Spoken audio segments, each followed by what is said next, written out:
are the New York Knicks.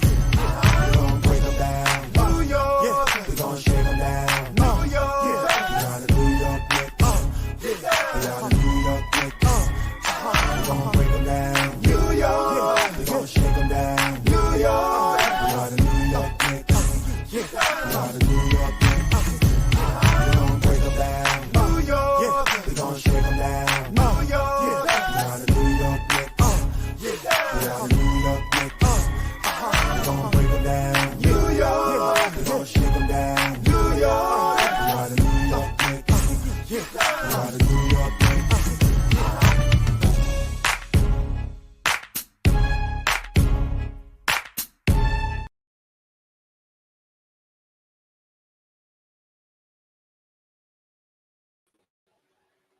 What's going on, everybody? What's going on? Good evening, and welcome to the Church Ties Sports Show, post-game show for Friday, December 8th, 2023. My co-host will be joining very shortly.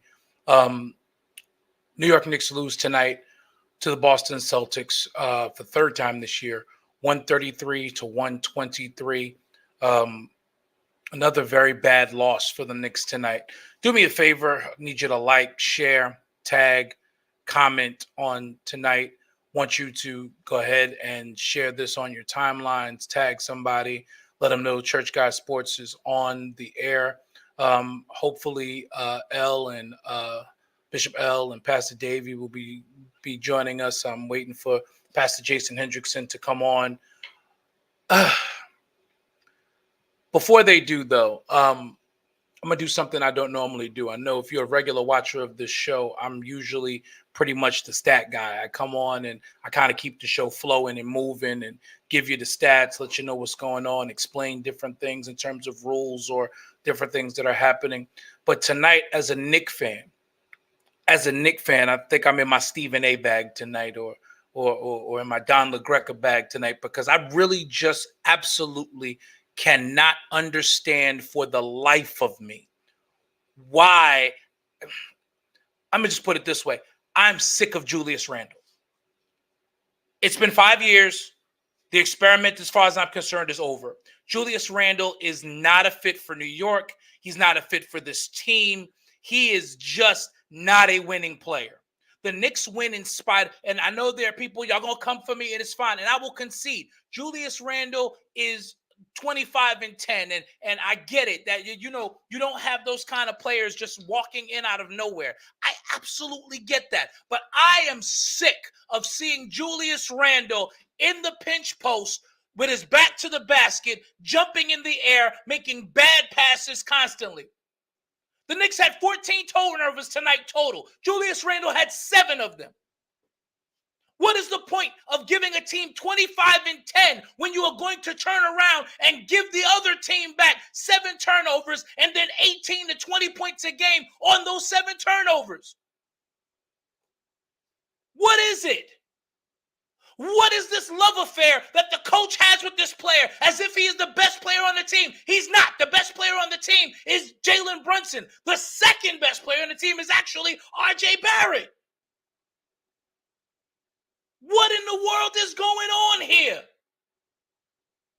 Why are we trying to turn Julius Randle into the second coming of Bernard King? Yeah, I know he wears number 30, but he's nowhere close to being as good as number 30. What is happening? I'm sick of Julius Randle. It's a 5-year experiment that has lasted 5 years too long. Yeah, 25-10, that's wonderful, but it means nothing if you're going to give back 18 points in turnovers. You've negated your 25 by giving back 18 points in turnovers. And that's just on that side of the ball. We're not going to talk about his total apathy for defense. The man plays no defense at all. It's a wonder he gets those 10 rebounds a game because he happens to be in the right place at the right time. Julius Randle does not play aggressively on both ends of the court. I'm done with Julius Randle. But the coach was mad at Obi Toppin last year because he wanted more playing time. The coach is mad at Quentin Grimes now because Grimes wants to get more touches. He may as well Julius Randle absolutely sucks. And I say this not as a casual fan. I'm a real basketball player. I played the game at a high level. He exhibits nothing of what we were taught fundamentally when I was growing up. Bad body language, poor shot selection, can't pass out of the double team. And don't get me started on the coach. Our special guest is here. I'm going to chill out for a second. Y'all do me a favor. Y'all like, your share, your tag, your comment. Let's get these numbers up. Let's get these numbers back up. I guess y'all didn't like the fact I was ranting. I lost some people, but it's okay. This needed to be said. Y'all know I don't normally do this. This is not usually my function on the show. But I am, as a Knicks fan first, I am sick of Julius Randle. I am over the Julius Randle era. Pastor Jason's here. Yo. He got on his Celtic hoodie. Here we go with this nonsense. He's got on. Listen. First of all, I want to say we played a hell of a game.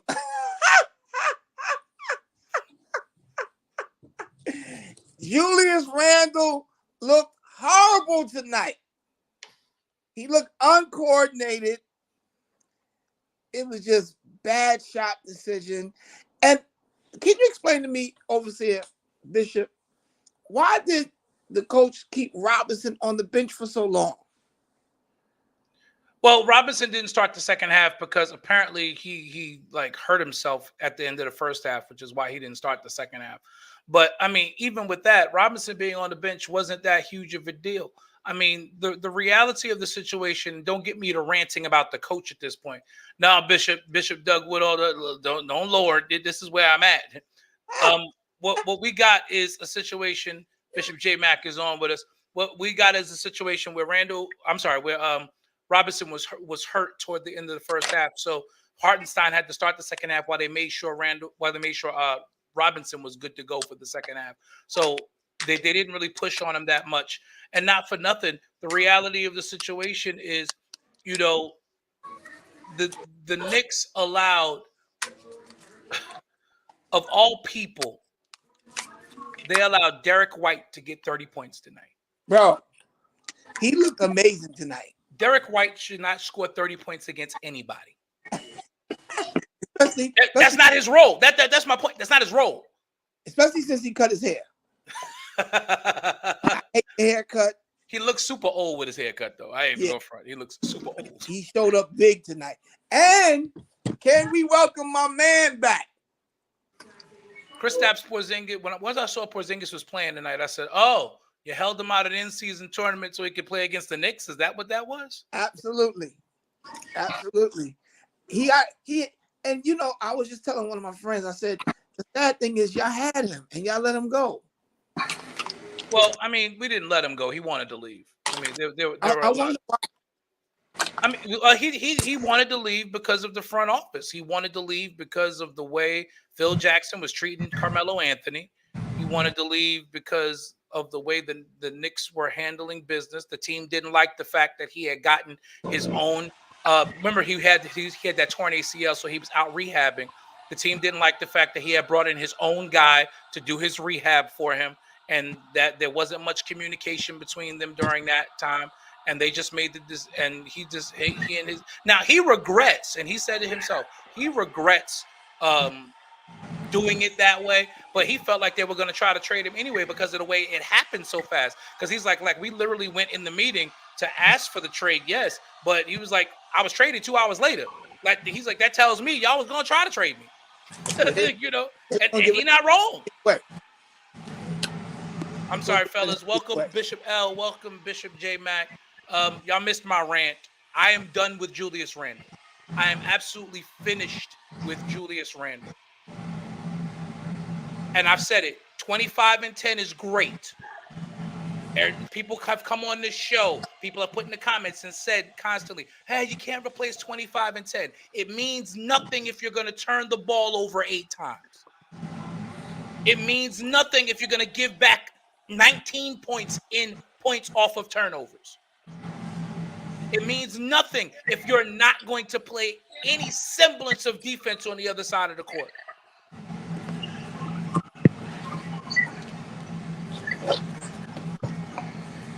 Boston shot 40% from 3, and the Knicks gave up 50 points in the paint. You know what? Honestly, Bishop Doug, I can live with the points in the paint because that's not where the league is. So I'll give up 2s over 3s because giving up 2s is going to keep me in this game. Boston hit 19 threes tonight. 19. Every time I looked up, Al Horford was open in the corner. And when you leave him open, he's going to sink it. He going to make that shot. All day long. And I'm looking at the defense trying to figure out what's going on. And I'm looking at Hartenstein cheating over on the other side. They're playing this pseudo zone to where if the ball swings to the strong side, but you're leaving the weak side wide open. Teams are just sticking shooters in the corner on the weak side, waiting for you to collapse on their big player, and they're putting it in that corner every single time. If I'm seeing this and I'm not coaching in the NBA, why in God's name is 6 coaches sitting on the sideline next to Thibodeau not seeing this? Bishop, clean the whole coaching staff out. Bishop, can y'all hear me? Can y'all hear me? Yeah, we can hear you. Good evening. It was designed that way. They were prepared to let Al Horford beat them.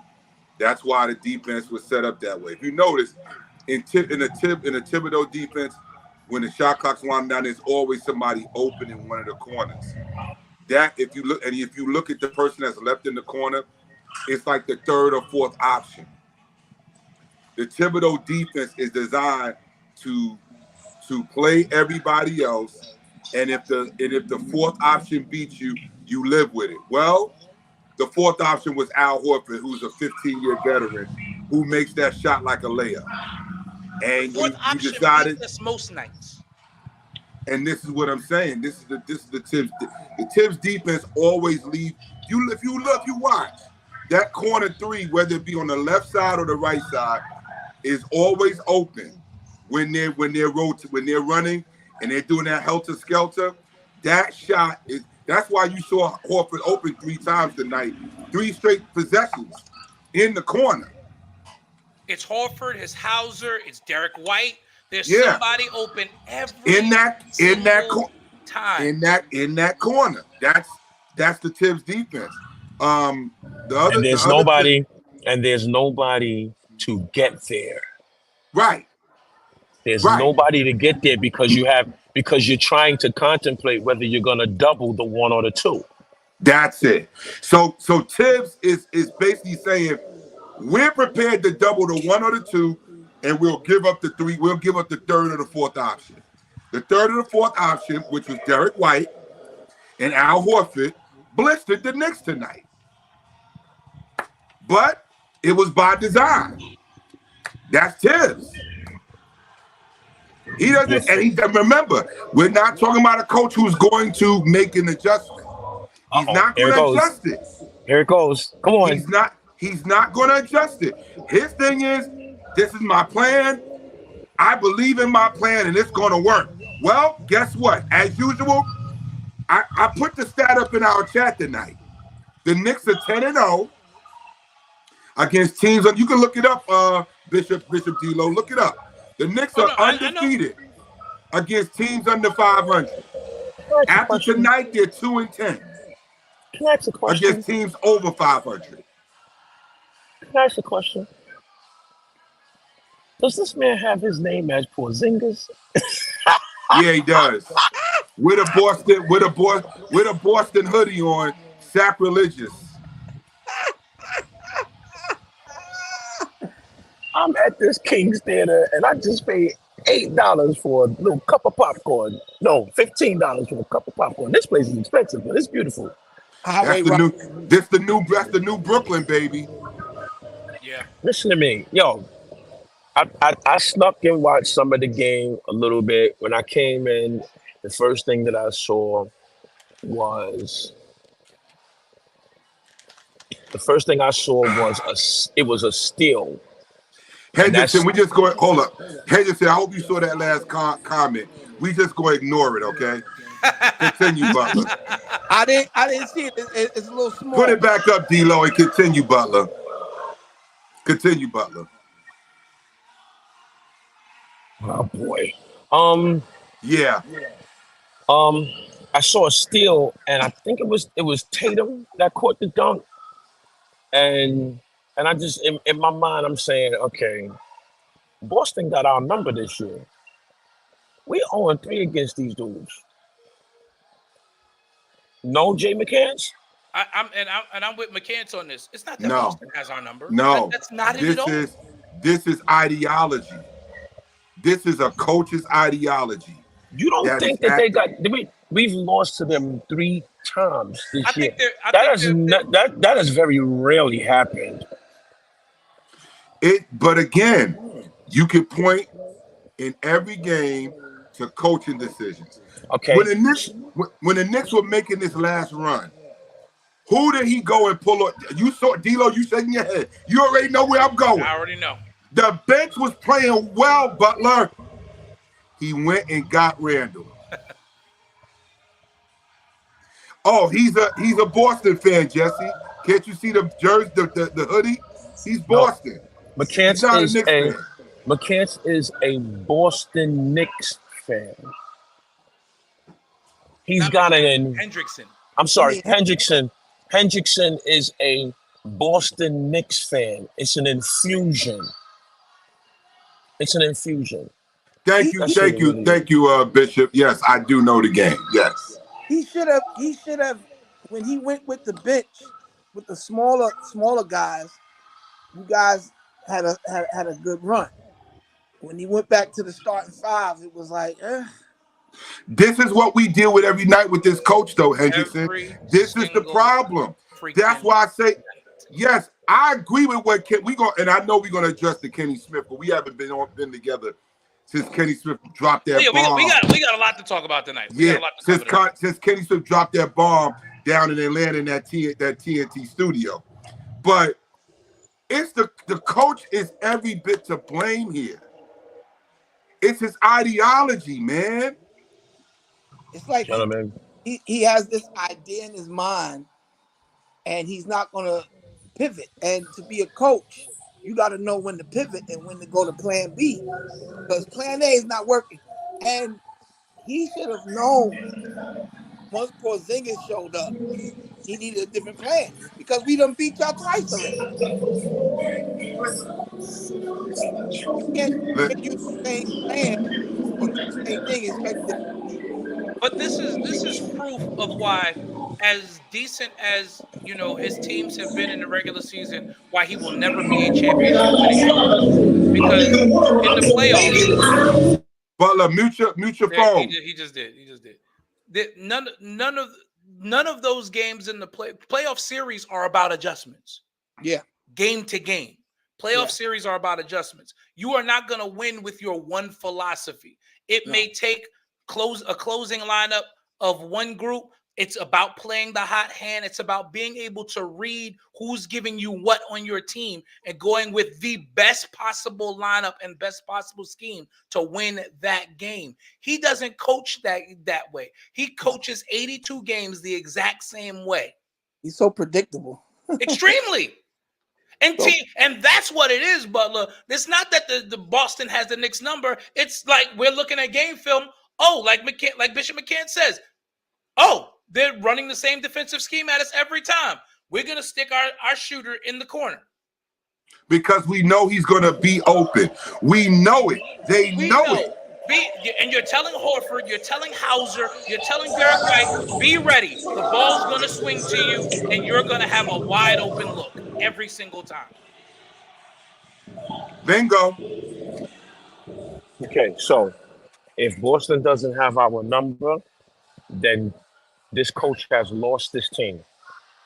I agree with you. When you put that in the chat tonight, I didn't respond, but I agree with you 1,000%. He's lost the team. Because, like you said, he hung his hat on defense. They're not even playing defense anymore. But I don't think that's fair to say we don't have y'all number. Because clearly we do. Nah. We do. Clearly. The reason why I say that you don't is if you've got our number, you should have blown us out of that building. The Knicks match up very well with the Boston Celtics in terms of player to player, position to position. Yeah, you've got Tatum, Brown, and Porzingis, but and this is the other thing. This whole idea of running the offense through Julius Randle, he is not your best player. Jalen Brunson is your best player. Dare I say it, RJ Barrett is your second best player. RJ is getting 20 points with barely getting 15 shots up. He's shooting like his percentages are off the chart this year. Great. And you're not getting him the ball enough. But what are y'all gonna do if Brunson is hurt? Like seriously. We're gonna get to that because I got a Matthias rant ready to go. I got one. I'm just being patient. We talking about the game. We talking about the numbers. We're gonna get the game out of the way. And we're gonna get to the other stuff in a minute. You know, I want y'all to know, out of my hospitality and my love for you guys, I went ahead and ordered Boston hoodies in all your sizes. I'm shipping them to your house tomorrow. So, Bishop McCann, I got one coming to New York and Atlanta because I know you big time. So I'm shipping out both places. Loho, I got your address, and Butler, I'm dropping your Boston hoodie to you personally.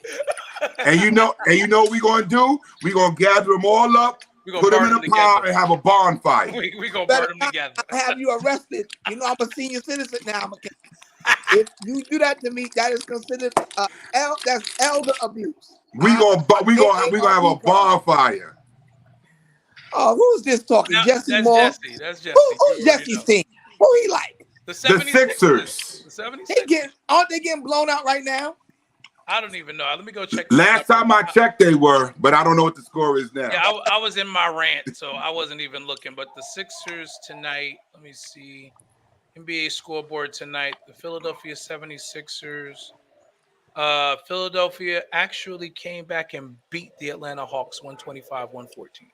Ooh. It was good because they were getting blown out earlier. Well, that's Atlanta, man. They ain't got no firepower. Yeah, but Philly skilly. Listen, Philly has been much better since they dealt James Harden. So I gotta give them that. I gotta tip my hat to them. They did the right thing in getting him out of there, and, yep. and they helped their team. Harden at this point, anybody. Right. Yeah, Harden is. Don't tell Corey. Don't tell Ballard that. You know Ballard's on here, and his team is like 79. So I mean, you know. No, they got back to 500. They 10. They got back to 500. Oh, they 10-10 tonight. Oh yeah, they're playing Utah tonight. There'll be a game over after tonight. There'll be a game over. That's if they lose to Utah. They might lose. Let me tell you. Now, wait. Trump said it. The Cavs are better than Philly. I don't know. I won't go that far. I don't know about that. I won't go that far. I won't go.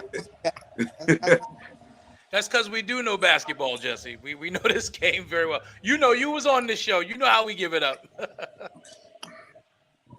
But tonight, also, the New York Knicks dropping this game by 10 points. Another game, 2 games in a row now where the Knicks have given up over 70 points in the first half. And that's where I begin to agree with Bishop L. The Knicks have never given up back-to-back games of 75 points in the first half. They've now given up 150 points in 2 first halves. The defense is gone.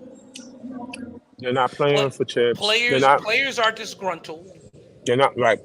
And there's many, and there's a lot of backstories, which I'm shocked at because a lot of this stuff don't usually get out in the media when it comes to the Knicks, but it's getting out. Well, Grimes said it in his post-game interview. Like he got so fed up to where they asked him a question, he answered it honestly. You know, that didn't sit well with the Knicks media machine because you know they don't like the truth to get out. But here's the thing with the Knicks though, and we've seen it over the years. When they start letting the Knicks players talk, it's because they're getting ready to make a move, and the players are helping them to justify that move. So I would not be surprised if you start hearing Tibbs is on the hot seat. But who are you bringing in after a quarter of the season? They're gonna use one of the assistants off of the bench. They would have to finish out the season. But they don't have any NBA ready assistants. Right. But they're gonna use somebody off the or on the staff, finish out the season, and then they're gonna put the dragnet out, and they'll bring somebody in that nobody was even thinking about, rather than bring back somebody like a Mark Jackson Patrick or Ewing. Patrick Ewing. They're not gonna bring anybody back like that. So I've Knicks seen fans don't somebody even get excited. I saw somebody put that in the chat. They said bring Patrick Ewing in the coach. Really? Jesse Moore said that. No. No. No. Patrick Ewing need to coach big man. If Patrick Ewing was coaching Mitchell Robinson would be insane. I mean, I don't know that Patrick Ewing is a bad X's and O's coach. Everybody I've heard from Jeff Van Gundy and everybody he's worked with says Patrick is ready to coach an NBA team. I don't think Patrick was good for the college game. I don't think he did well at Georgia because everybody can't coach college kids, especially take not that this shot. generation. Do you take that shot? Do you practice that shot? So why are you taking that shot in Yo, the I game? can't believe Right, he did but that. it's funny. But watching that, I'm like, that was an NBA coach statement. That's something you say in an NBA huddle. Why did you take that shot? Do you practice that shot? He said, You didn't practice. when do you? And I guess the player said, yeah, he worked. He said, oh, you work on that shot. I've never seen you work on that shot. Right. Patrick went in on that boy. Yeah, he did. Listen, Ruined fellas, not to pivot too much away from the game, but Oh no, please pivot away from this game. I'm sure y'all heard the comments from Kenny Smith. Was it the night before? During at halftime of our game. No, I'm sorry, Yes. post game of our game the other night where we got blown out by Milwaukee, and he was dead on. Just The for Knicks those of are you who mid. didn't see, Kenny Smith basically said, I was trying to have the clip ready, but I didn't want to get a TNT copyright issue because it's a longer clip. So, but basically what Kenny Smith said was that the Knicks on no night have the best player on the floor. And he said, think about it. And he This is went their down own and he conference. began to go down the line of the teams. Milwaukee, they got Lillard and Giannis. Boston. He named Boston. Brown, Tatum, and Porzingis. He named the Cavs. Philly, Joel Embiid, the Cavs, Donovan Mitchell. He said, yeah, there can be nights where they may outplay them, but on no night do the Knicks go into a game with the best player on the floor. That's crazy. And he's right. That was golden. He was dead right. It was the truth.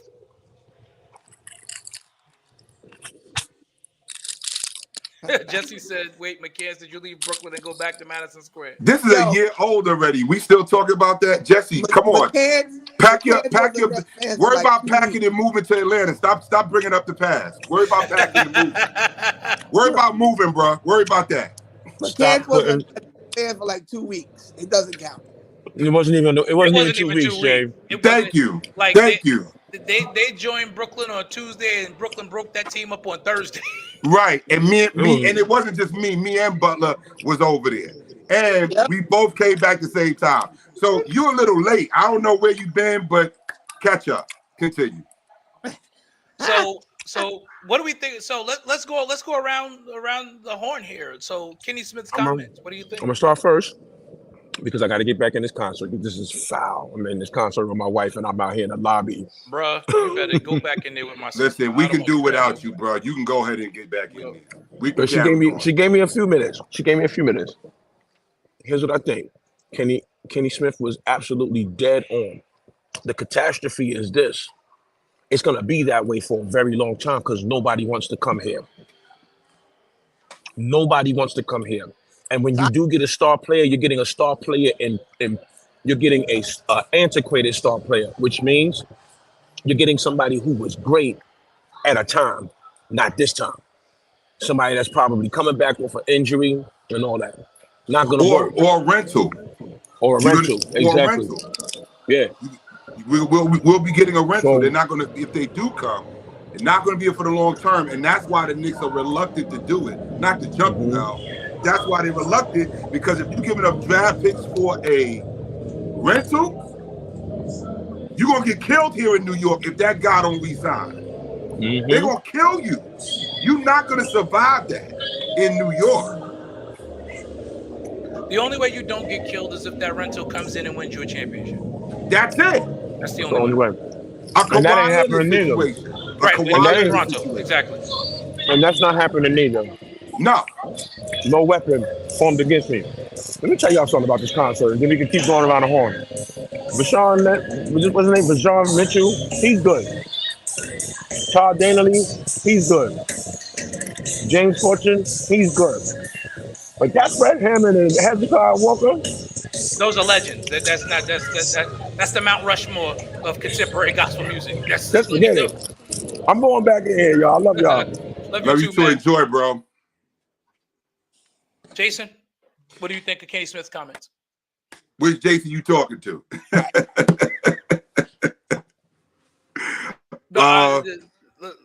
Yeah. Okay. Mine gonna be quick. Yeah. Hendrickson. Mine gonna be quick because I already spoke it. He's right. We're mid. It's not going to happen for New York. We're not going to have a long-term star. You know, we're not going to have a long-term star. I see people say Karl Anthony Towns. Karl Anthony Towns has not proven to me that he's a winning player yet. But don't forget, he's one of the reasons why Tibbs is not in Minnesota. Absolutely true. I can see him wanting to come to New York. I can't see him wanting to come to New York while Tibbs is here. Tibbs is there. No. Exactly. So that's why you got somebody that want to come here, but now are the Knicks prepared to part with Tibbs? I don't think they're ready to part with him yet, me personally. I don't think they're ready to part with Tibbs. I think they have something in Tibbs. He's a former New York coach under Riley's system. He's a throwback to the 90s, which I think is a detriment to the team. I think his offense is antiquated. And I think we're in trouble. I know we're in trouble. Kenny Smith was right. Listen, we got 11 draft picks and no stars. And there's nobody even coming out of college that you can look at and be like, yeah, he can turn the franchise around. We're mid. We can't even get into the lottery. We're not even a lottery team. See, that's the thing. We're mid. We're not even going to make the draft lottery unless we tank the season now. The Knicks are good enough to be a one and done playoff team. Maybe get into the second round, but they're not bad enough to be a lottery team. That's it. That's what you call mid. The very definition. Hendrickson?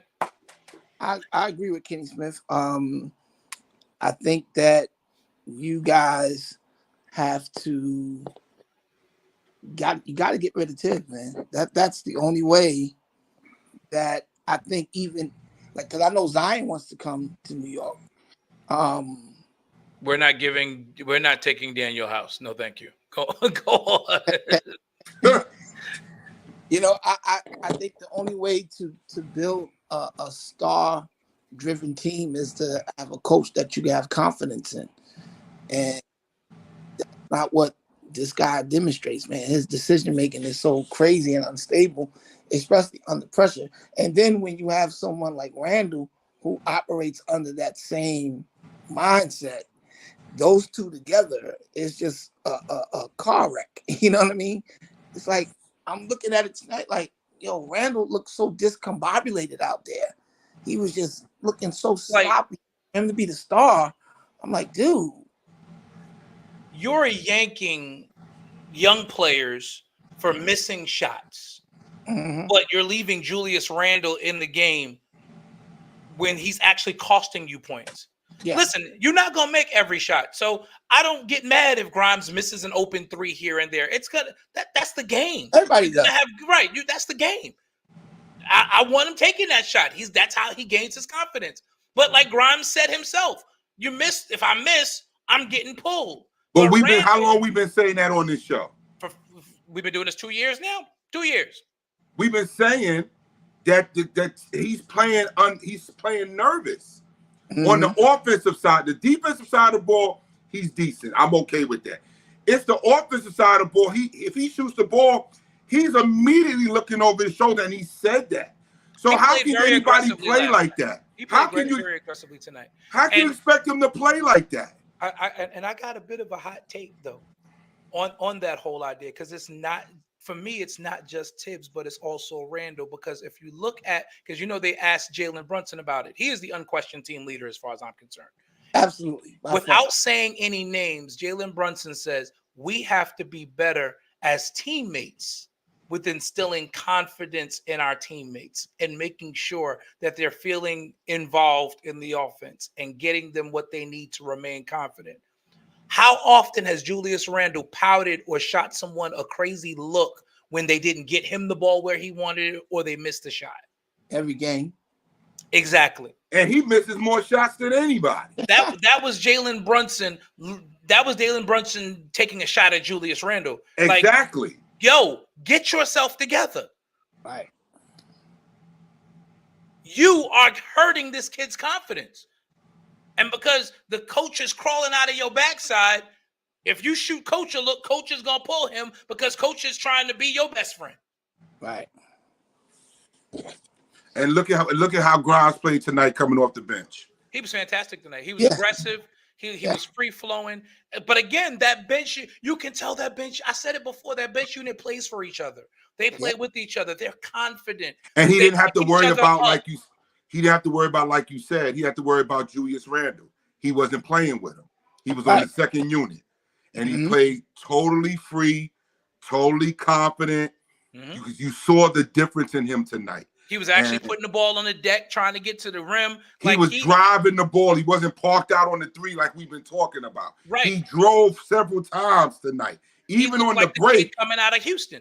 He looked like the kid coming out of the University of Houston. Even on the break, he normally would run to the three-point line. He drove toward the basket tonight. Yep. Yeah. Totally different player. Not playing with Julius Randle out there. Who did White catch that block on? The block from behind. He blocked. It was DiVincenzo. It was Randle. Wasn't it Randle? No, it was Randle. It was Randle. Randle.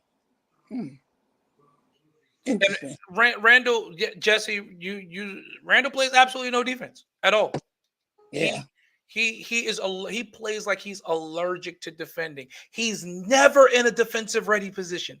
Never. And when his offense is not clicking, his head's not in the game. He's checking out. You can mark it down, and that's what happened tonight. He wasn't getting his shots like he normally does. He wasn't getting the ball like you said in his spots, and he checked out.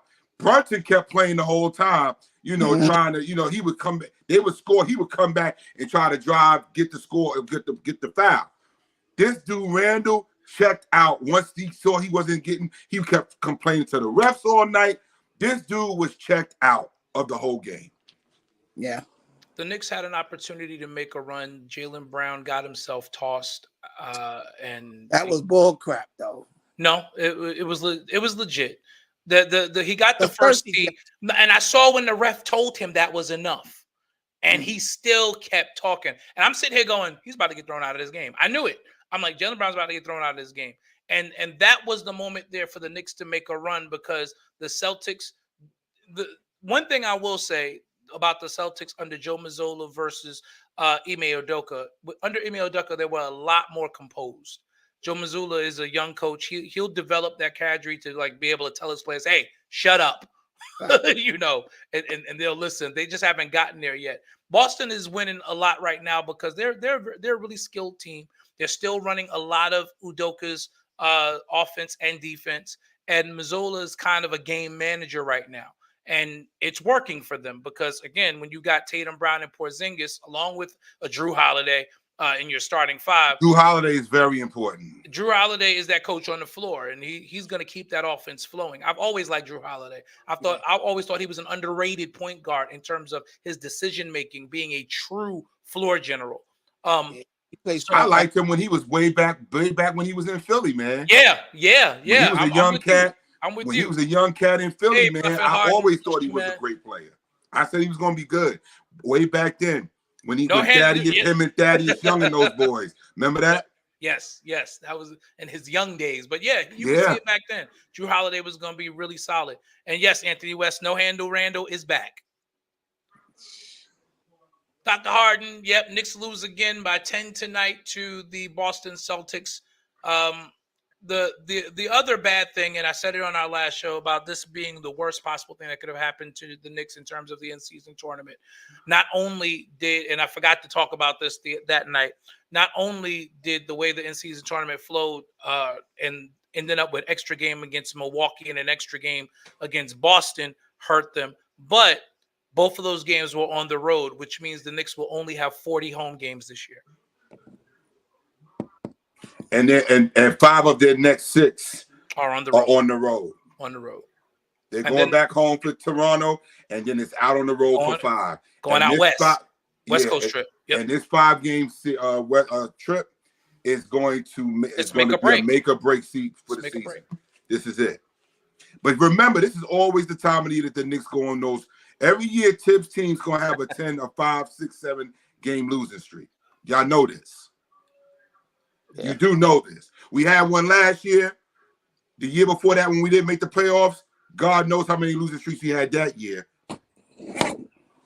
We're good. This is the time of the year where these Tibbs teams get these losing streaks. And now you send the Knicks out on the road for 5. This is going to be very, very interesting. It's going to be tough for you. This is going to be tough. I'm not going to listen.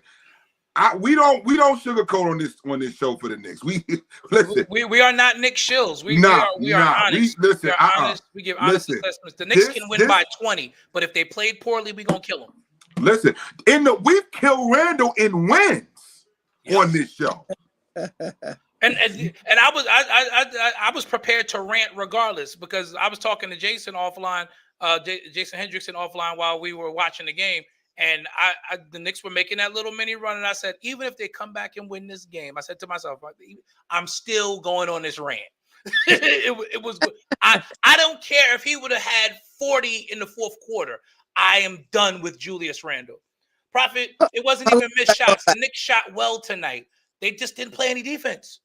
How long is that going to last? How long is what going to last? You being done with Randle.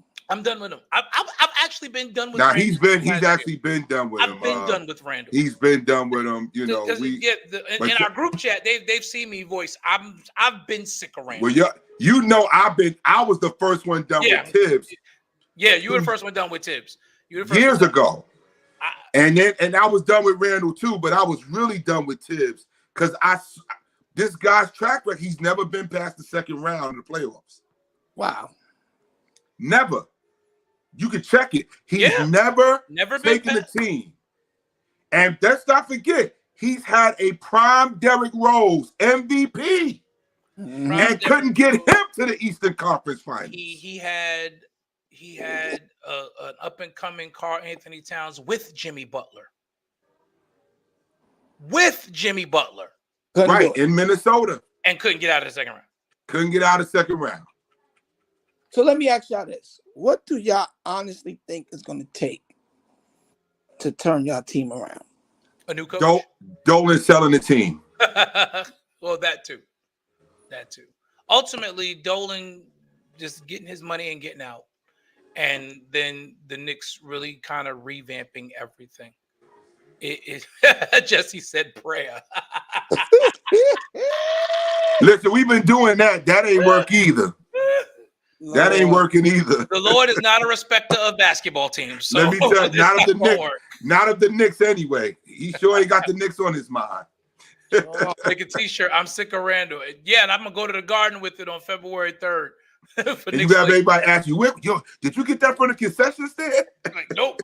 Coming in blue and orange. I'm sick of Randle. I'm gonna hand one to Spike and tell Spike put it on. Bishop, 21 seconds left in the game. At that point, you're already down 11. At that why is our star point guard still on the floor? No point. Game was over. Why is our star point guard back trying to take the ball out of bounds? Who was winning that game? How was the Knicks going to possibly win that game? We were trading buckets. Why is our point guard on the floor with 21 seconds left? He twists his ankle. Yep. Because this is where he's at his worst. We've seen Randall get hurt like that. We've seen Brunson get hurt before like that. Robinson, RJ, every one of them has gotten hurt because Tibbs refuses to pull his starters out of games that are out of reach. This guy got to go. I remember in the 90s, teams would take fouls or even call a timeout to get their starters out. Yeah. Clear the bench, as they call it. Yep. That's it. What Marv Albert used to call it, garbage time. Garbage. It was garbage time. Right. It was. With 2 minutes to go, it was garbage time. And I don't get it. I don't understand it. Now you got Brunson hurt, who was having a great season. He was having definitely an all-star season. Brunson was going to be an all-star this year. And he's going to be out at least to game 4. And I'm just being nice. He may not even come back on the trip. They may rest him the whole trip. He's not coming back to game 3 or 4 of that West Coast trip. They're off tomorrow. The league is off on Sunday. They play home for Toronto on Monday. Then they've got how many back-to-backs on that 5 game? So they open up on Wednesday of next week in Utah. Then they're off on Thursday. Friday, they head to Phoenix to play the Suns. That's a loss. Then they play Saturday back-to-back against the Clippers. Day off on Sunday. Then Monday back to Staples. They're gonna lose. They're gonna lose to the Clippers. They losing that one on a back-to-back off of Phoenix. Mm-hmm. They lose it. I think y'all gonna lose 4 out of 5. I agree. They're gonna beat Utah. They're gonna lose Phoenix. LA. Now, what's the ones after the LA game? After the Clipper game, it's a day off. Then you got the Lakers. They losing that. And then the trip ends back in New York, but they'll be in Brooklyn to play the Nets. And that ain't no easy game either, brothers. No, not at all. Brooklyn is a young, up-and-coming team. That Cam Thomas boy. Yeah. They played Washington tonight, right? Yep, they blew them out. They blew Washington out. Listen, and what's that boy that come off the bench? It ain't Cam Thomas, but he's a Thomas too. I forgot his first name. That dude is instant buckets off the bench. Yeah, they've got a good team. I had tickets for that game. Didn't go. Why would you do that? Because I wanted to be faithful to my team, bro. I understand. I couldn't get in the Barclays while we was dumping on the Knicks. I couldn't. I wouldn't feel right. Jesse said they may need to move the Garden to the west side. They got good food in the Barclays. I keep saying that. They got the Garden beat on that. I'm telling you, I done been there several times. Yes, they got good food up there. Barclays got really good food. That Barclays got some food, boy. Yes, Mikal Bridges, Cam Thomas, them boys is listen. That's not a pushover game. Not at all. Not at all. Spencer Dinwiddie is still he's still serviceable. Yeah, that's a really good ball player. Yeah, man, he's solid. And he got them boys, them other 2 with him. Yep. So yeah, I have to agree with. I gotta agree with Hendrickson. These guys, they might drop 4 out of 5 on this road trip, man. I believe that. I believe that. And if they do, I'm telling you right now, it's going to be a long season, brother. It's already a long season, and we're 21 games in. They'll beat, like I said, they'll beat the teams under 500. They beating them all the time. Yeah. But the teams that like Kenny Sue said, they got a star. But again, and that's the truth. Think of even this game against the Raptors. The Raptors aren't a good team, but when you stack up players, they got Pascal Siakam. They got Abdel Nabi. They got OG Anunoby. They've got guys who are. I mean, Anunoby maybe, but Pascal Siakam But he's a good number 2 to Pascal. That's what I'm saying. But what I'm saying is Pascal is the best player on the floor. Yeah. Even in a game that we should win, we still don't have the best player on the floor. Yeah, because y'all got no business losing to the Raptors, brother. And we probably won't, but that's not a guarantee. Their number 1 is still better than our number 1. That's it. And like Kenny said, the Knicks can play a team game enough to beat them, but they still don't have the number one player on the floor. And that's the thing. Like we can beat them because after Pascal Siakam, their number 2 is not better than our number 1 or our number 2 or even our number 3. Like OG Anunoby would probably be the 5th best player on the floor in that game. But I mean, he's a great number 2 for Toronto. Yes. I was just you took the words right out of my mouth. He's a great number 2 for Toronto. So I mean, you know, it's a game that we should win. And I mean, the Bulls, who are terrible, DeMar DeRozan and Zach LaVine are still better than our number 1 and our number 2. Well, come on. Let's just all you gotta do is plug it into Kenny's theory. All you gotta do. And that's just it. Like I'm picking bad teams now because Kenny just mentioned all the good teams.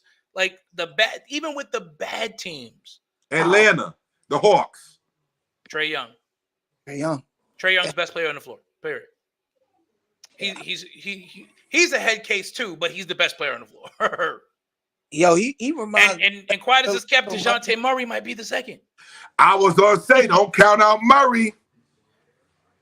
So, man. Trae Young got the mantle of Reggie Miller, Doc. I don't know about that. Yeah. Oh, nah, he just light skinned like him. But he don't play like Reggie. You wouldn't want Trae shooting in the clutch? Not really. Nah. He's not at that Miller level yet. You give me him or you give me a choice between him and Reggie, I'm taking Reggie. I'm taking Reggie over anybody. Reggie Miller in the one shot to win a game at the buzzer. I want Reggie Miller. I want Reggie Miller, and then I want Ray Allen. Those two guys at the end of a basketball game, either one of their hands. I'll take Bird too. I'll take Bird. Well, Larry Bird, of course. Yeah. I'm taking Bird. I'm taking white chocolate. I'm taking him. White chocolate. I'm taking white chocolate. Stop making Jason happy. He over there wearing that. Listen, I'm taking white chocolate. I've seen it. Listen, they always compare Bird and Magic, and listen, I love Magic Johnson, but I'm going to say this: skill-wise, Larry Bird is better than Magic. Ooh, absolutely. That's a hot take, though, because you have people that will disagree with that take. I know, but if you look at the stats, how many MVPs that dude won in a row?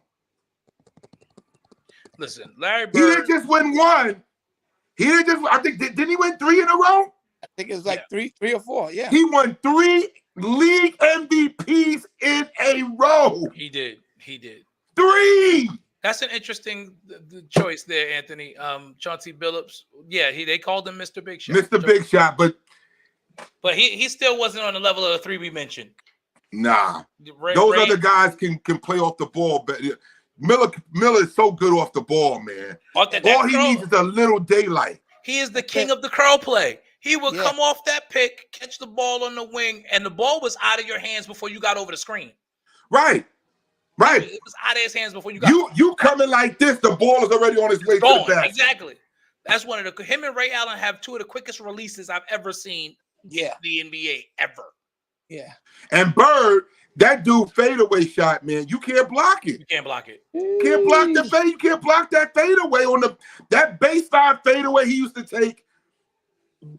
You can't block that. Absolutely. Listen, when Jamal Mashburn tells that story of old Larry Bird when they went to go scrimmage the night. Yes, I remember that. Bird was talking trash. Yo, Mashburn said this dude was coming down telling us exactly what he was going to do, and we couldn't stop him. Did you hear the one with John Sally? No, what did Sally say? He said it was great a place. He said, hey, what's going on? He said, y'all not gonna put a black guy on me?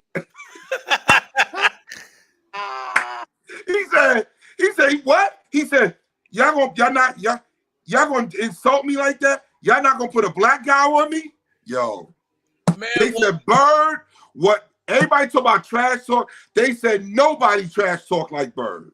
And back it up. And Bird was cerebral. My man walked into the first ever 3-point shootout and said, first he told him in the locker room, Oh, so who's playing for second place? Then went out on the floor and did not take. He won the contest in his warm-up. In his warm-up.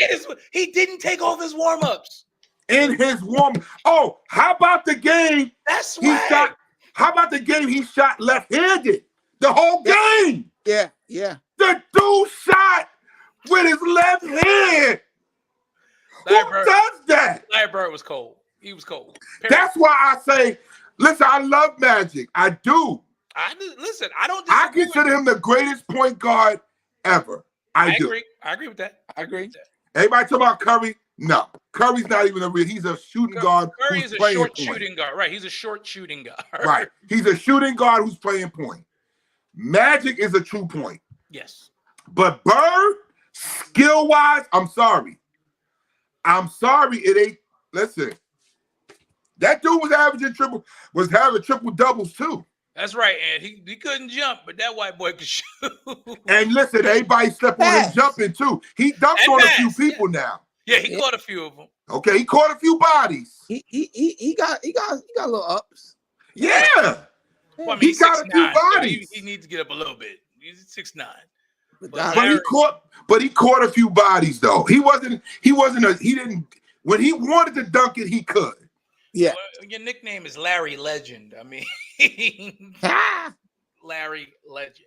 Like this part of this show has been brought to you by the Boston Celtics. Thank you.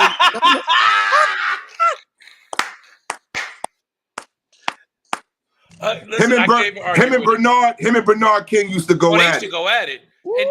And he used to say Bernard was like the only one who could go with him bucket for bucket. That's when I was a Knicks fan. The king of New York, baby. True blue Knicks fan, bro. The king of New York. Okay, leave it because I'm gonna start ranting all over again. I know. He's wearing Bernard's number, and first of all, I feel like that number should be in the rafters. But absolutely, but that nobody should be wearing that number. Nobody. But I digress. Listen, if Carmelo Anthony didn't wear the number, why is Julius wearing the number? Right.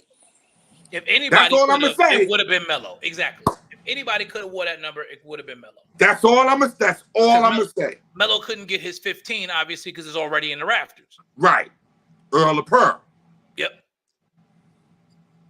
And the funny thing is, Earl told him, if you want to wear it, I don't mind. And Carmelo was like, absolutely not. Right. Absolutely not. No. And Carmelo has this new podcast now. He's moved back to New York City. I saw a little bit of it. 7 p.m. in Brooklyn. Y'all check it out on all platforms. Comes out every Thursday. Where he said that he actually he's like, I wasn't even on the Knicks no more. And I told them they needed to draft Tyrese Halliburton. He was like, I was trying to get Halliburton in New York. And the Knicks drafted Obi Toppin. Who's no longer here. And playing with Tyrese Halliburton. Ain't that something? Can't make it up. Only the Knicks can do that. Only the Knicks. And I saw Bishop Woodall put up. I'm sorry. Yeah, go ahead. Bishop Woodall put up. Obi Toppin got a chip before. Yeah, I saw that. Before Tibbs and Dolan. In-season tournament does not count. And he don't got it yet. They still have to beat the Lakers on Saturday night. They got to beat the Lakers tomorrow night in order to get that chip. But, we'll take predictions for that in just a moment. In-season tournament final tomorrow, live from Vegas, 8:30 tomorrow night, ABC. The Indiana Pacers, Tyrese Halliburton, Obi Toppin, Buddy Hield, and that upstart Indiana Pacer team taking on the Los Angeles Lakers and the indefatigable LeBron James put up 30 points last night. It's unreal watching this guy, man. Like, what do you say, man? And I'm sorry, I know. Listen, I'm not disrespecting Jordan. I'm not, but this man is doing stuff that we have never seen before at this age. Absolutely. We have never seen this. I don't know if we'll ever see it again. I don't think we will. At this level. I don't know. We're witnessing something here in our life. It's like when we witness. We got to see. Just look at our lifetime of basketball, who we got to see. We got to see Magic and Bird. Mm-hmm. We got to see Jordan, Kobe. We're now getting to see LeBron. We have spent all these decades with these great basketball players, man. And in between, we've had Paul Pierce and Kevin Garnett.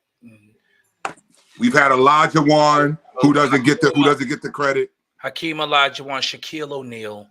Man, I'm telling you, we've gotten some of the greatest basketball ever.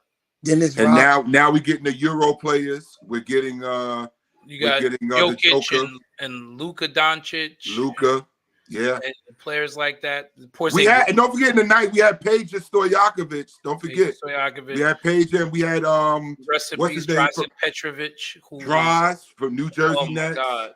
The Nets were turning that team around before he died. Yes. Him, Kenny Anderson, and Derek Coleman, they had formed their own big three, and it was about to be a problem in the NBA.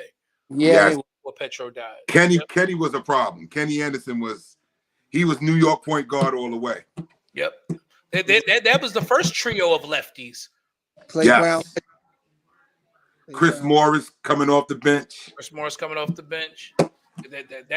Those Nets teams were coming for us.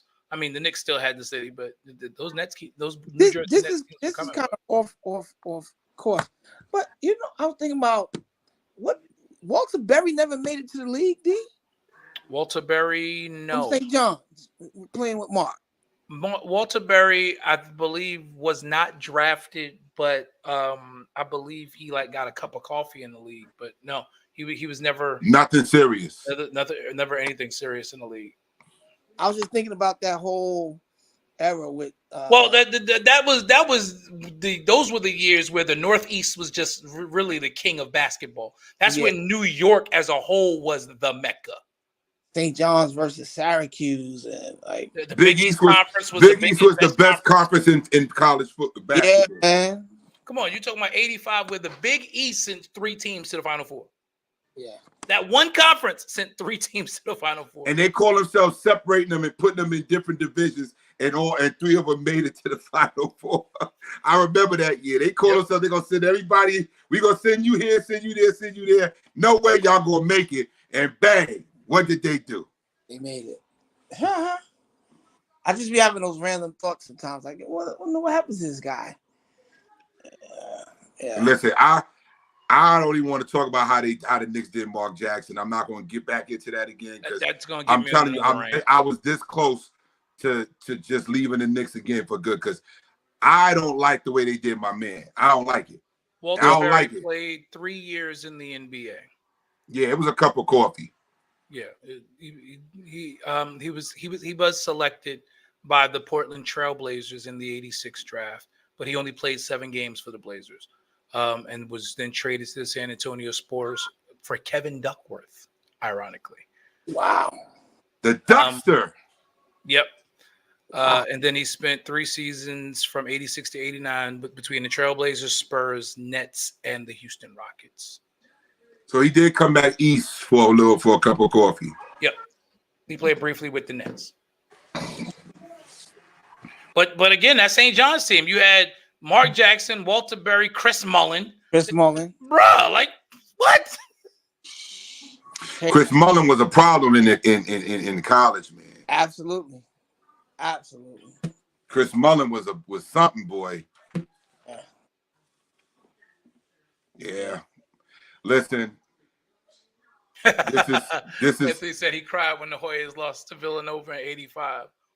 Listen, that was one of the things. John Thompson, those Georgetown teams were in the Final Four every year. It was scary.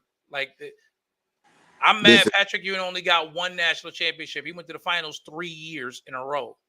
That was unheard of back then as well. You had one college team going to the Final Four 3 years in a row. Everybody I knew was a Hoyas fan in my school. Everybody was rocking Georgetown stuff. I was rocking with St. John's back then. And then when I got to high school, it was UNLV. That was they had the running Rebs.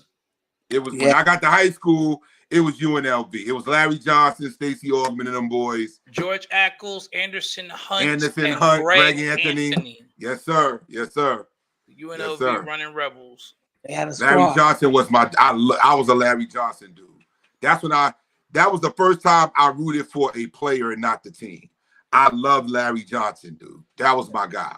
And freaking Christian Laettner kept them from their undefeated season. Christian Lake. And Bobby Hurley. Christian Laettner and Bobby Hurley. Tark the Shark, Jerry Tarkanian. Yes. They The used to great call coach. the Thomas and Mack Center the Shark Tank. Yep. Yeah. Still standing out there in Vegas. Still there. It's actually a very nice arena to watch basketball games. Yes, It's it a very is. nice arena to watch They be having the summer league, NBA summer league, be playing some of their games there. Yeah, they play them all there. They play them all Yeah. there between the pavilion, which is next door, and the summer league. And they got both of them connected now, so you don't even have to leave the building now. You can like literally go back and forth between the two during summer league. So you buy a ticket for the day, and the games start at 12 noon and go until 10 o'clock that night, and you can watch all the games. So it's safe to say, if the Knicks don't make a trade, and they're not, if they do, they talking about DeRozan. I don't know if DeRozan is the answer. He's not a superstar. No. So from that standpoint, I'm not gonna mortgage the farm for DeRozan. No. If there is a good deal that lets me get DeRozan where I don't have to mortgage the farm, I make it.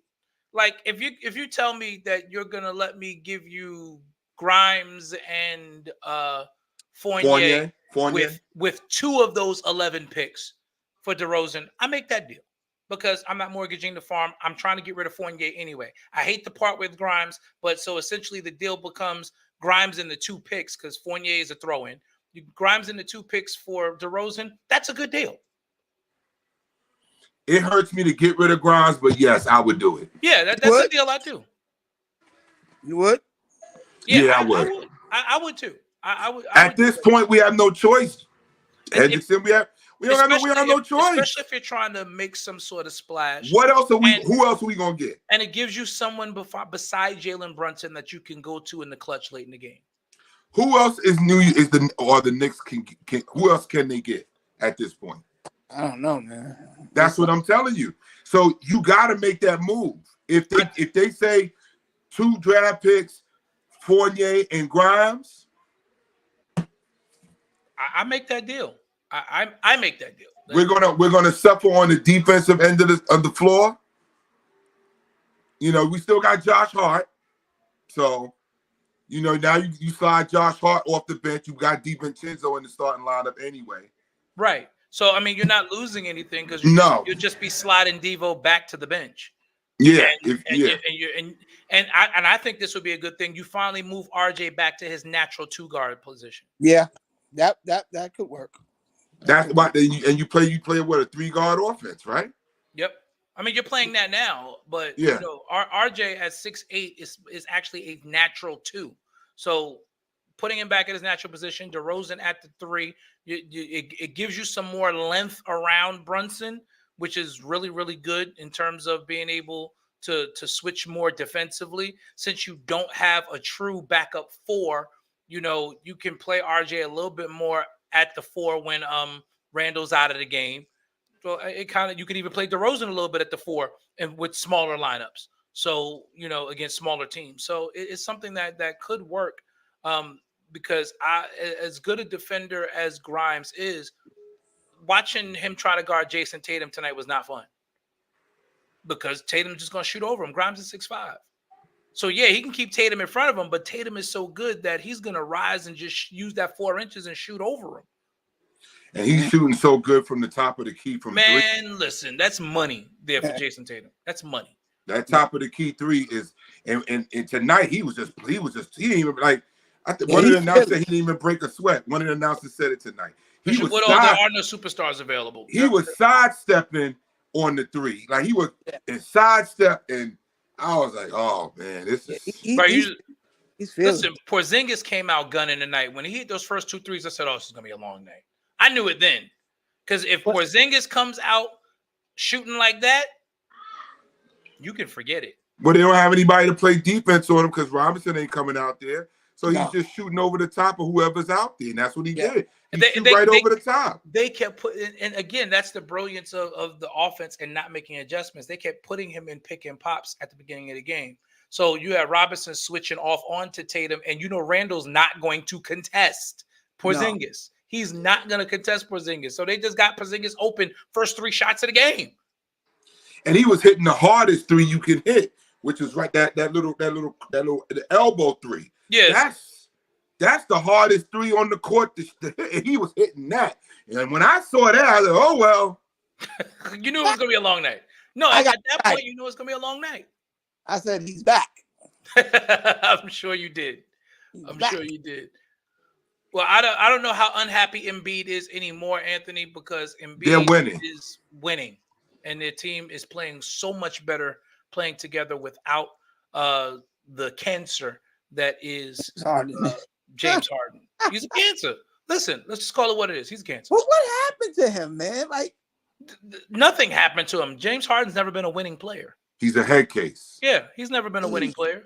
He was overshadowed. I will give Oklahoma City and Scott Skiles. They were smart in Oklahoma City because they had Harden coming off the bench early in his career, and so they were able to hide him because they had KD and they had a young Westbrook, and they had Ibaka, Serge Ibaka. Yeah. So Harden was he ran the second unit, yes, but you were limiting his minutes, and because you had KD and you had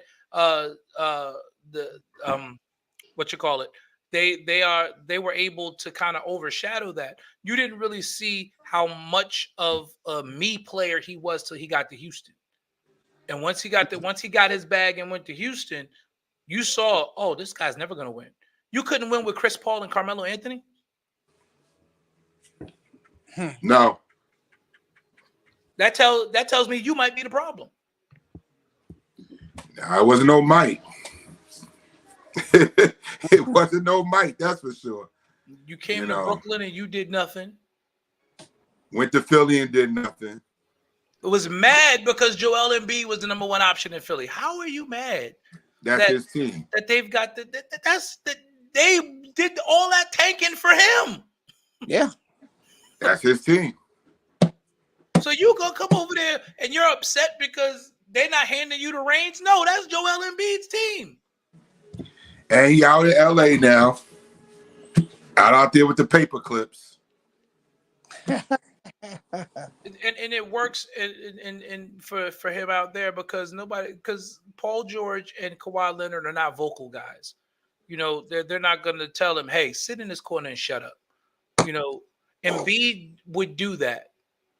In Brooklyn, there's a legendary story about Kyrie or him being mad while Kyrie was out. While Kyrie was out with this whole COVID thing and not playing games, there's a legend out there during a practice they played 1-on-1 and Kyrie bust his tail. Yes, I heard that story. And was talking trash the whole time.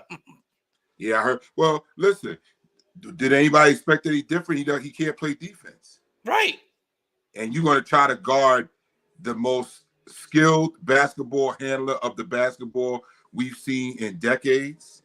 You're going to have him play him one-on-one, Kyrie Irving one-on-one on the basketball court with open space. Bad move, mechanics. Very bad move. Very bad move. This guy's an ankle breaker, man. Steph Curry can't stay in front of this guy. Yeah. That's why the Dallas is playing so well right now. But listen, guys, this is it. This is the make or break. This is the make or break trip right here for the Knicks.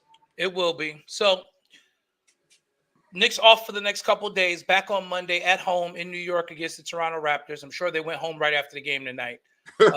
So it's Friday night. It's Friday night Knicks. So they're home for the next home for the next game, and then they'll head out west, Utah, Phoenix, and then both LA teams.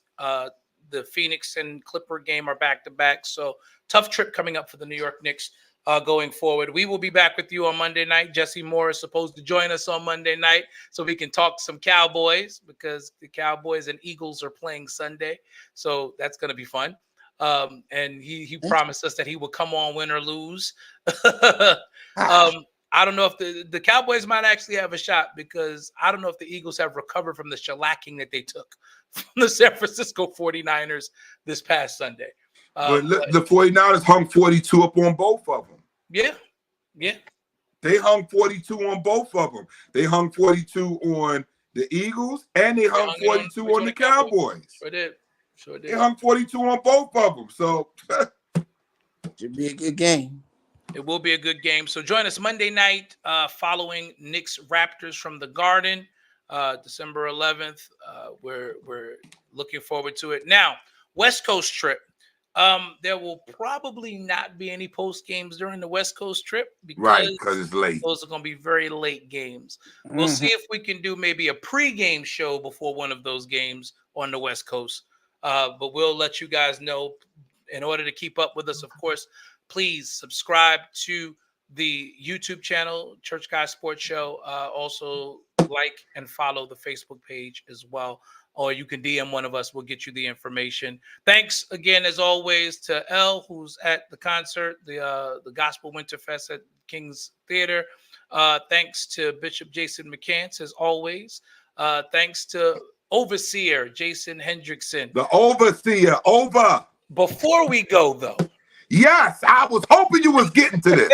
I was like, we can't get over here. Before we go. Because I was gonna stop you.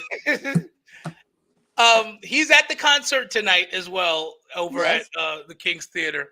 But there was a game yesterday played in Brooklyn, USA, between the pastors of New York and the musicians of New York.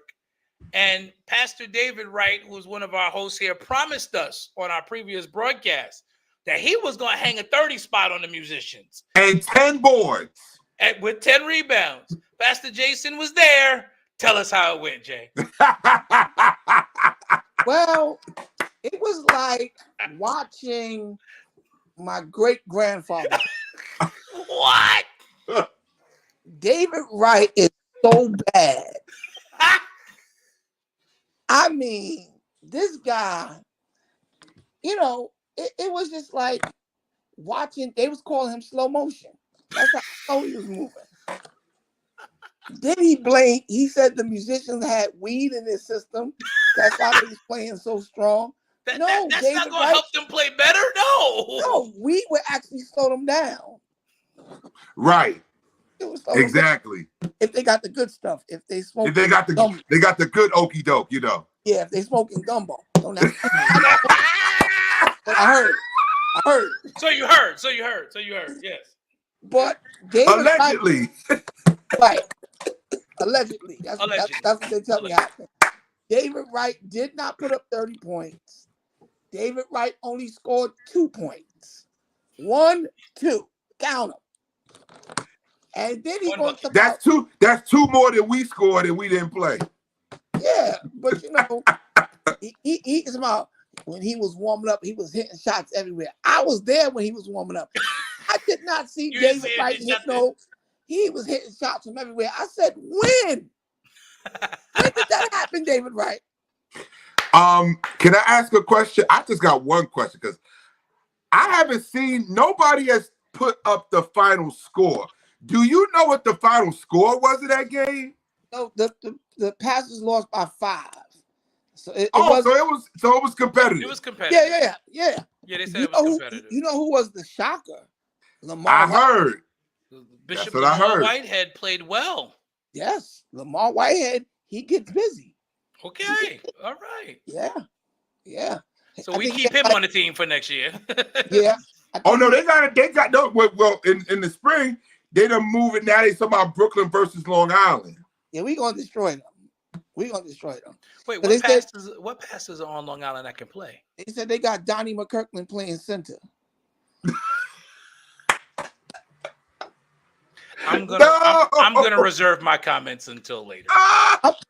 I'm not walking into that one. I just need the date of that game so I can make sure I'm in New York. Well, Scott Artist is out. Scott Artist is out here. They trying to recruit me. They trying to say I need to play for Long Island. But your church is in Brooklyn, so and that's it. If I play, it's gonna be for Brooklyn. I'm not playing for Long Island. That's correct. That's correct. That's correct. I'm not playing for Long Island. The lines are based upon where your church is. If they talk about, oh, you got a church out here and you live out here. I said no, but I grew up in Brooklyn. My church that I've been pastoring there the longest. I grew up in that church. I'm Brooklyn. I got Brooklyn in these veins. And technically, your wife pastors the Long Island church. That's right. That's right. I got you. That's right. And then on top of that, David Wright and his crazy self done challenged me to a one-on-one game. Yes, that's what I was trying to get to. We got to get there. So the plan is they're going to get the date set. This is really happening. It's going to happen. Absolutely. I'm trying to figure out. Well, I don't have to figure it out. I know how I can do it. I'm going to talk to Jason offline about it. But we're going to live stream it for charity. Oh my God! So those who can't come to the game, you will have to pay to watch, but it's gonna be worth it. It's gonna be for a worthy cause. Right. I got to try to find a way there. I got to try to be. I will be doing color commentary for this game. Listen, you can be the comment. I'll be the analyst, or vice versa. Listen, I'm gonna be there. This is gonna be good. You do color. I'll be the analyst. That'll work. It's going to be a Church Guys exclusive.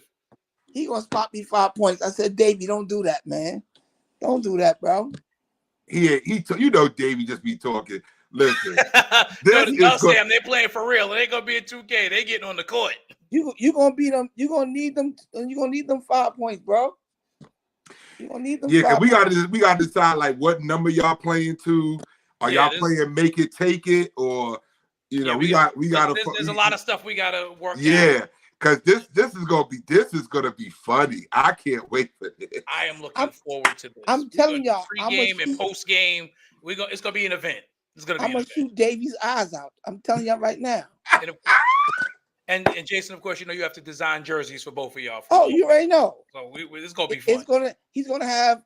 I'm gonna do a blue and orange jersey for. You gonna wear green and white?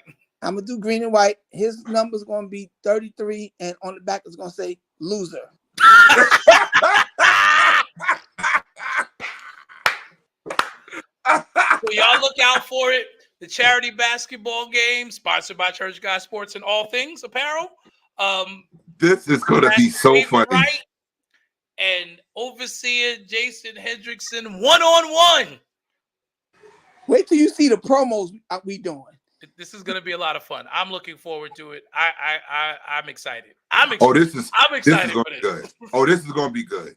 This is going to be so good. So y'all keep your eyes and ears open. We'll be getting y'all the information, and y'all come out, see it live. And for those of y'all, if you're out of town, we will make it a way for you to live stream it. But it is going to be for charity, so it will be a pay-per-view live stream. It's not going to be crazy. It might be like $5-10, but it's going to be a pay-per-view live stream. I didn't tell y'all who my coach was. Oh, who's coaching you? You got Mark coming in to coach you. I thought about that. I really thought about it. Now that would have been it. I would have been like, oh no, Davey, you're gonna lose. I went very, very, very left. I have Lady Janithia Wright coaching me. That's kind of dirty. Listen, we're not playing around. That's kind of coming. Let me tell you Listen, something. Keisha Carter's a good coach too. Now I told him he better get Keisha Carter. I'm telling you, Keisha Carter can. I heard she can ball, man. That's what I heard. Janithia Wright is my coach, and T. Ann Williams is my spiritual advisor. I'm with a whole squad.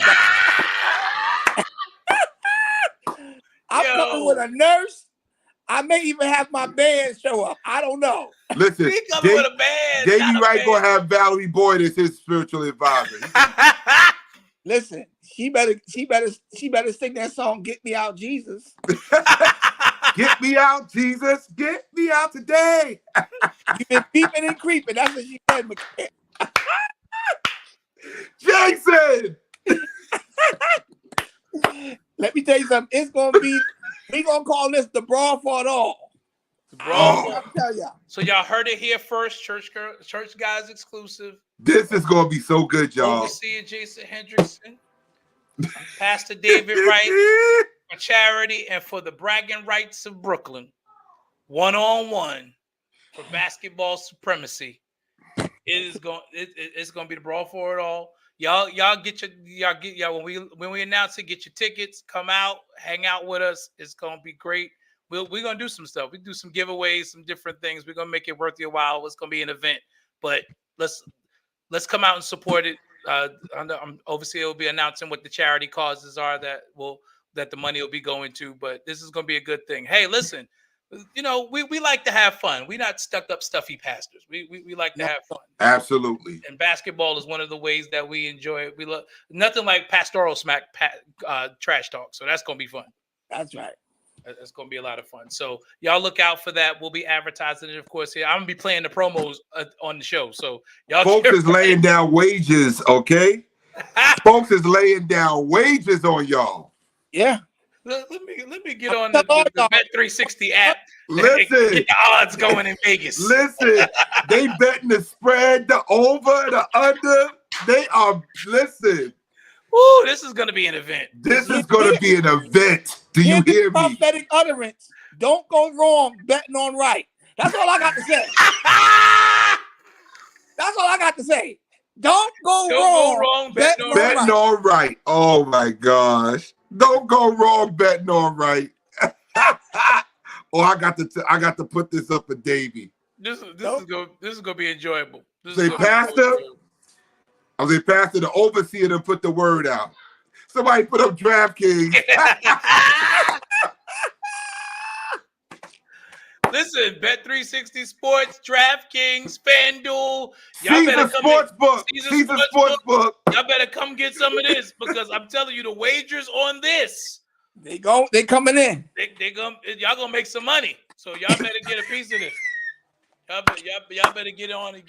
Don't be going to the local bookies now. Don't go to the local bookies. And all of y'all are legal in New York. The game is going to be played in New York. So, yeah, let's do it. That's right. Let's get to it. But thank y'all again for joining us tonight. Church Guy Sports. Y'all look out for that.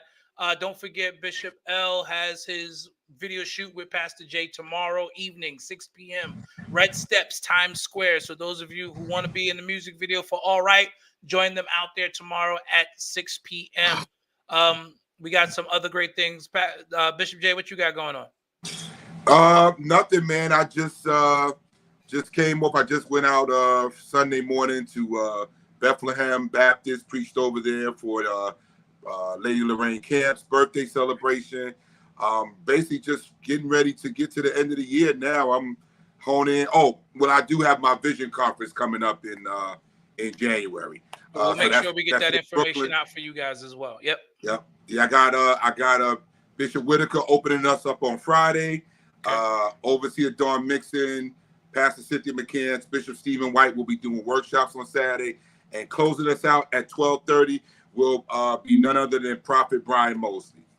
Awesome. So Vision Conference coming up for New G. So y'all get ready for that for the Cathedral. Yep. Registration's only $35. You get the shirt, you get a bag, you get the pen, you get all that good stuff. $35. So I didn't tell y'all. Yep, come on, Pastor J. David Wright was at the game bribing the referee. What?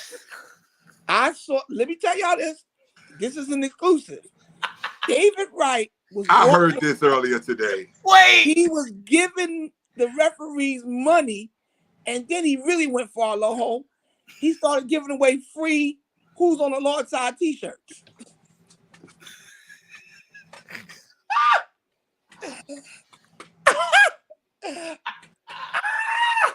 Y'all gonna make me get in trouble in here, okay? My wife is trying to sleep, and y'all got me in here laughing and screaming. Y'all gonna get me in trouble. Don't you dare. I said, what is David Wright over there doing? He had a backpack, Loho. He went in the back part and started pulling out purple "Who's on the Lord's Side" T-shirts. He just handed them out. They was purple and gold, Doc. I couldn't believe it. If I wasn't there, if I didn't see it with my own eyes, I would have said you lying. I said, this is above and this is above anything I've ever seen. He had to pull out everything to try to get somebody on his side. He wanted to know who was on the pastor side. 2 points, 8 rebounds, and he said he had 4 blocks. I don't know about, but he said he had. The only thing I saw was 2 points and 1 turnover. Sam said make a shirt that says 1 bucket. I almost said something. The Baptist in me almost came out. Oh, no. Don't you be putting that on us Baptists. Don't put that on us Baptists. Don't you do that. Don't you do 1 that. bucket, drink some Nantucket. I'll say it that way. Oh, There you you go. better sign us off, Bishop. Sign us off. As always, orange and blue skies. We appreciate Get us out of it. here. We will see y'all Monday night. And Post-game. green. And This green. guy with his green. Celtics win tonight, 133-123 over the Knicks. We're back on Monday night, after Knicks Raptors. We'll see you Monday. Y'all have a great night. Jason and Jesse Moore will be with us. Until then, orange and blue skies. Have a great night, everyone. We'll see you Monday. Later.